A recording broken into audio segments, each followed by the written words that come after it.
গ্রামের এক কোণে ছোট্ট এক চায়ের দোকান। দোকানের মালিক করিম চাচা, যিনি বছর 30 ধরে এখানে চা বানিয়ে আসছেন।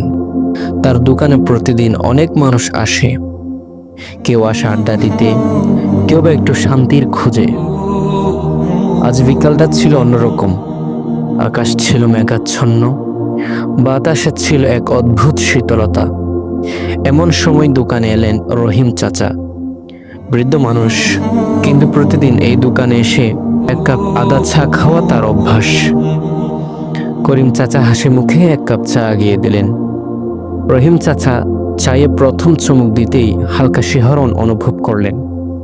মাথাটা যেন একটু ভারী লাগছে, তবু কিছু বললেন না। তাড়াহুড়া করে চা শেষ করে বললেন, আজ শরীরটা কেমন যেন লাগছে, আমি একটু বাড়ি যাই। দোকান থেকে বেরিয়ে মাত্র 1 মিনিটের মধ্যেই বাড়ির দরজা ফিরিয়ে ভেতরে ঢুকলেন। কয়েক মুহূর্ত পর হঠাৎ তার ঘর থেকে একটা বিকট শব্দ এলো, যেন কিছু একটা পড়ে গেছে। করিম চাচার বুকের ভেতর ধক করে উঠল। তিনি আর দেরি না করে দোকানের ছেলেকে রেখে দৌড়ে গেলেন রহিম চাচার বাড়ির দিকে। দরজা খুলে দেখলেন রহিম চাচা নিথর পড়ে আছেন। এক মুহূর্তের জন্য মনে হলো বুকের মধ্যে কেউ পাথর বসিয়ে দিয়েছে। আচমকা তার শ্বাস নিতে কষ্ট হতে লাগলো। মনে হলো যেন চারপাশ ধোঁয়ায় ঢেকে যাচ্ছে। কয়েক সেকেন্ড পর তিনিও ধপ করে মাটিতে পড়ে গেলেন। মাত্র 5 মিনিটের ব্যবধানে 2টা প্রাণ নিঃশেষ হয়ে গেল। গ্রামের মানুষ হতবাক।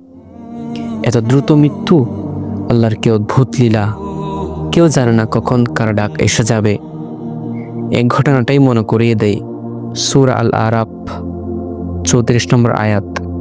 অতঃপর যখন তাদের নির্ধারিত সময় অর্থাৎ মৃত্যু এসে যাবে, তখন তারা এক মুহূর্ত পিছিয়ে যেতে পারবে না এবং এক মুহূর্ত আগেও এগিয়ে যেতে পারবে না।